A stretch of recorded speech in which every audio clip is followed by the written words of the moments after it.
Stop being so needy. I'm allowed to have guys buy me drinks, she said at the bar. I closed the tab and left. Now she sent me 50+ texts begging me back. Turns out she's needier than I am. Hey viewers, before we move on to the video, please make sure to subscribe to the channel and hit the like button if you want to see more stories like this. Thanks. Hey Reddit, I need to get this off my chest. I'm 28, work as a software engineer, and I've always prided myself on being the reliable type. The guy who shows up, puts in the effort, and doesn't make a fuss. For the past 2 years, that's exactly what I was in my relationship with Sarah. We met through mutual friends back in college, hit it off over shared interests like hiking and binge-watching sci-fi shows, and things progressed naturally. At first, it felt balanced.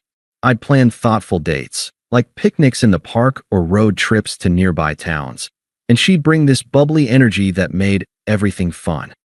But looking back, the red flags were there early on, and I ignored them because I didn't want to seem controlling. Sarah was always the social butterfly, thriving on attention from her circle of friends, and, increasingly, from strangers online. She dreamed of becoming an influencer, posting selfies and stories from nights out, always with that perfect filter and caption. I'd like and comment supportively, even when it stung a bit seeing her tag locations I wasn't invited to. Girls' night, she'd say, and I'd nod, trusting her. What really started wearing me down was how one-sided things became.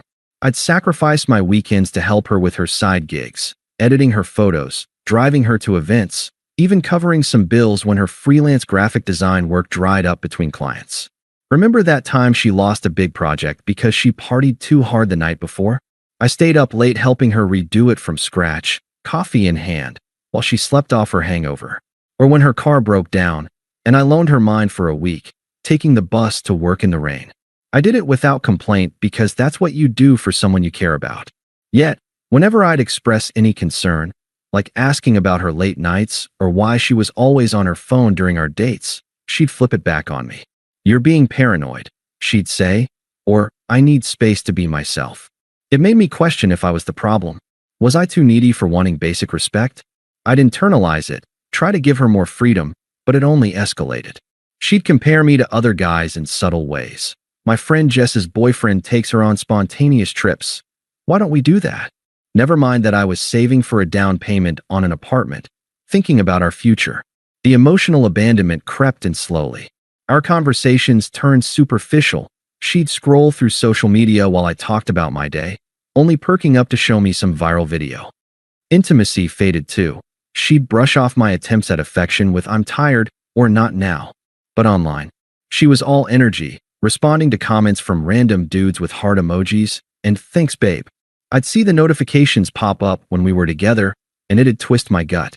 Still, I held back, not wanting a fight. I convinced myself it was harmless, that she was just outgoing. Deep down, though, I felt like a backup plan, always there when the excitement wore off. It all came to a head last Friday night. We'd planned a date, nothing fancy, just drinks at a local bar downtown to unwind after a long week. I was looking forward to it. Work had been stressful with a big project deadline, and I thought some quality time would recharge us. I got there first, grabbed a booth, and ordered our usuals. When Sarah arrived, she looked stunning as always, but her energy was off, distracted, checking her reflection in her phone. We started chatting, but within minutes, a group of guys at the bar caught her eye. She waved at one of them, some acquaintance from her networking events, and before I knew it, she was over there laughing.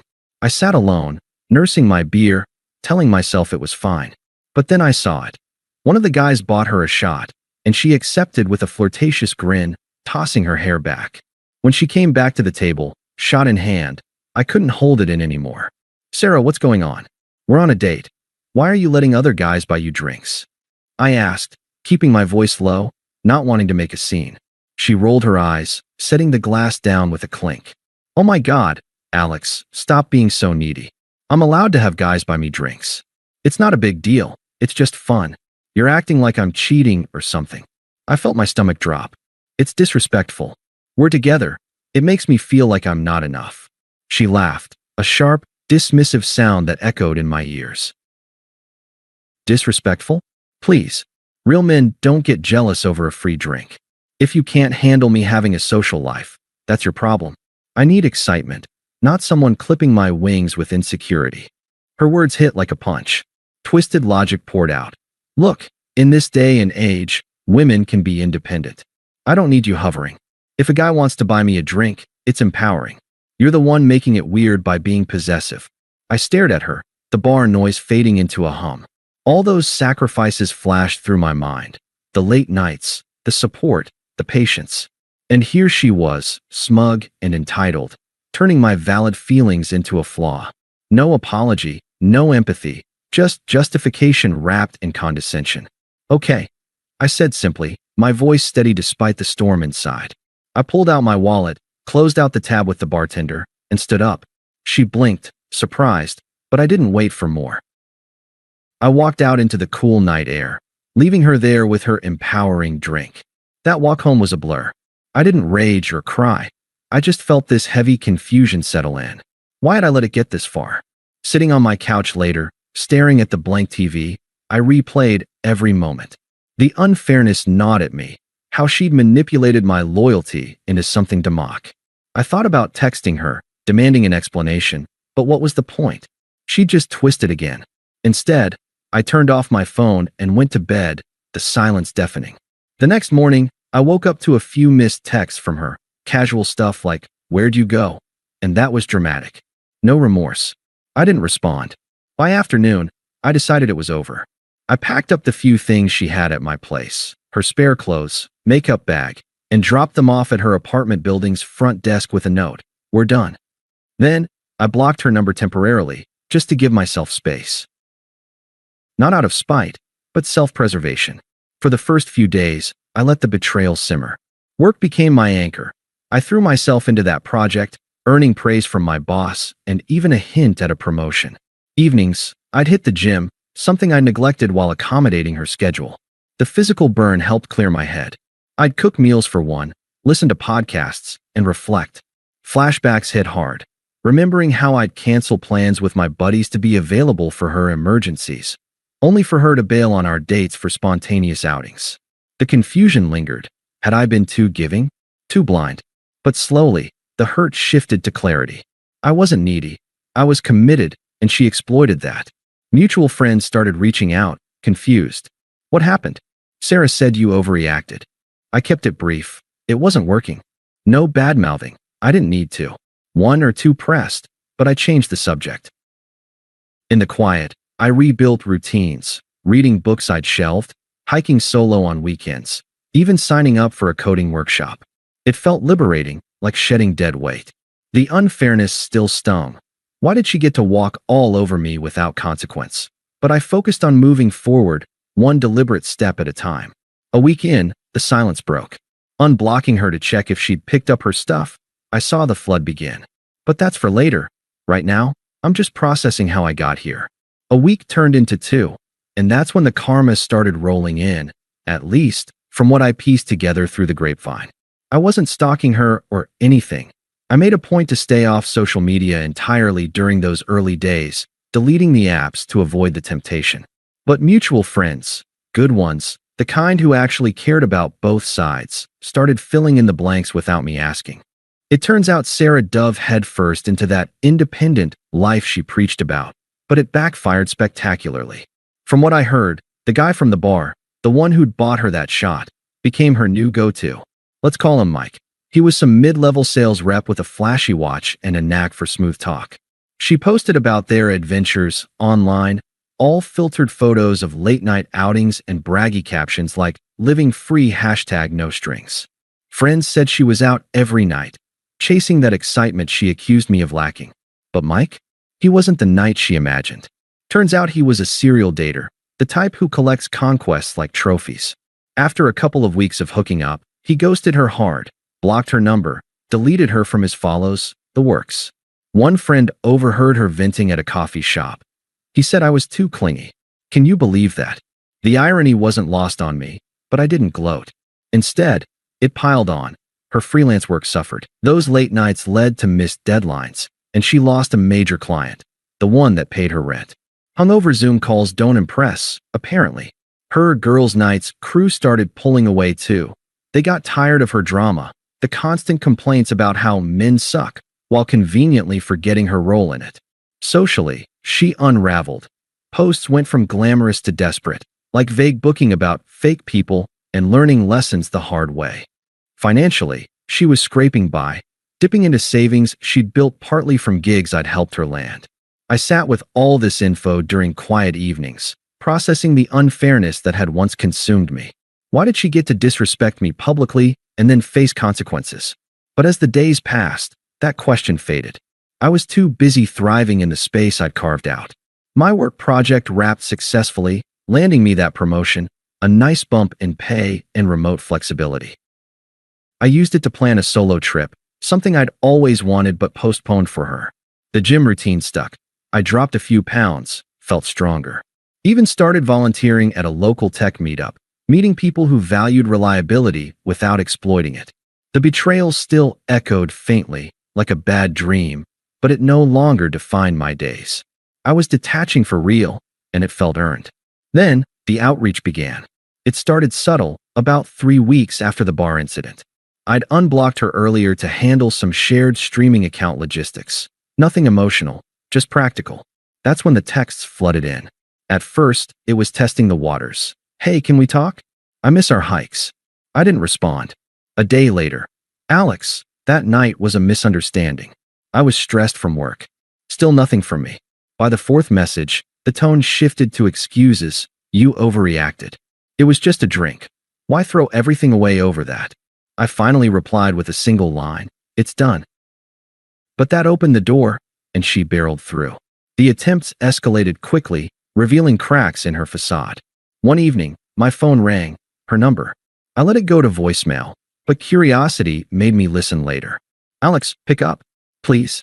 I know I was harsh, but you have to understand, I felt trapped. You were always so available.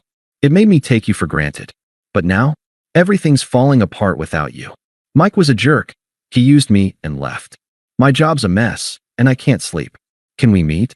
I need to see you. Her voice cracked, laced with that same twisted logic, blaming me for being too good, while admitting her hypocrisy. No real apology, just I need you. I deleted it without calling back. A few days later, it got more desperate. Texts piled up. Why are you ignoring me? This is childish. Then, I'm sorry, okay? I was wrong. Let's start over. By the 20th message, anger seeped in. Fine, be that way. You were always too sensitive anyway. But the next one flipped back. Please, Alex. I can't do this alone. Remember how you helped me with my portfolio? I need that again. That's when her circle got involved. Toxic and unpleasant, just like the plan. Her sister, who I'd never gotten along with, texted from an unknown number. Dude, grow up. Sarah's going through hell because of your ego. She said you walked out like a baby. Family sticks together. Talk to her. I blocked it. Then a mutual friend, someone she'd manipulated, called. Hey man, Sarah's really down. She told me everything. Said she was just flirting for fun. No big deal. You're punishing her over nothing. Come on, give her a chance. The conversation was dialogue heavy and revealing. Alex, it's me, Jen. Sarah's crashing at my place. She's a wreck. Crying about how she screwed up. Jen, I'm not interested in discussing this. But she explained it all. Said you were jealous, but it was harmless. Guys buy drinks all the time. It's not cheating. She's learned her lesson. Cut her some slack. Her lesson isn't my problem. We're over. Wow, cold. She said you'd be like this, stubborn. Her mom's worried too. Thinks you owe her closure. At least meet up. No. And tell her to stop involving people. Goodbye. I hung up, the power reversal clear. They were scrambling, while I held firm. But Sarah didn't stop. An in-person ambush came next, about a month post-breakup. I was leaving the gym when I saw her waiting by my car, looking disheveled, hair messy, eyes red. Her best friend hovered nearby, arms crossed like a bodyguard. Alex, she called, rushing over. We need to talk. Now. I kept walking, unlocking my door. There's nothing to say. She grabbed my arm lightly, desperate. Please. I've been texting you nonstop. 50 messages, easy. I get it. I was smug, dismissive. But Mike? He was abusive, ghosted me after everything. I'm broke, alone. I see now how good you were. Let's fix this. Her friend chimed in, unpleasant as ever. Yeah, man. She's changed. You gonna make her beg? That's low. I pulled away calmly. Sarah, you said I was needy. Now look at you, bombarding me, dragging friends into it. Your true colors showed that night. I'm not interested. She teared up, voice rising. How can you be so heartless? After 2 years? I thought you loved me. Loved? Maybe. But that's past tense. Move on, like you told me to. I got in my car and drove off, her pleas fading in the rearview. The desperation peaked there, flipping to rage and follow-up texts. You're a coward. Enjoy your boring life. But it only confirmed I'd dodged a bullet. The final nail came at our mutual friend Tom's birthday party last weekend. Neutral ground. A backyard barbecue with about 20 people. I debated skipping, but why hide? I showed up feeling good, new clothes from my promotion bonus, chatting easily with folks about my upcoming trip. Sarah was there, uninvited by me, looking out of place, forced smile, solo cup in hand, glancing my way constantly. Midway through, she cornered me by the grill during a lull. Public setting, but she didn't care, desperation on full display. Alex, can we step aside? Please. I've been thinking. I was wrong. So wrong. Life without you sucks. Bills piling up, no one to talk to. Remember our sci-fi marathons? I miss that. Us. People nearby shifted awkwardly, sensing the vibe. I stayed composed, sipping my drink. Sarah, stop. You've said enough, in texts, calls, through your family. It's irrelevant now. But I need you back. I'll change. No more bars, no flirting. Just give me a chance. Her voice cracked, drawing stares. The hypocrisy hung thick. The woman who'd called me needy, now begging publicly. I met her eyes, indifferent. You had your chance. I built a life without the drama. Better job, real friends, peace. You're a chapter closed. Move on. She flushed, anger flashing. Fine. You'll regret this. You're nothing without me. But as she stormed off, tripping slightly on the grass, the reversal was crystal. She was desperate, isolated. I was thriving, surrounded by support. Tom pulled me aside later. Dude, good call. We all saw her true side now. That night, I blocked her for good. Texts, socials, everything. No more outreach. Turns out, she's needier than I ever was. Update. Thanks for the comments, Reddit. Reading them helped solidify I wasn't the asshole. Life's good. Booked that trip, even met someone new at the meetup. Casual for now, but she values what I bring without the games. Lesson learned.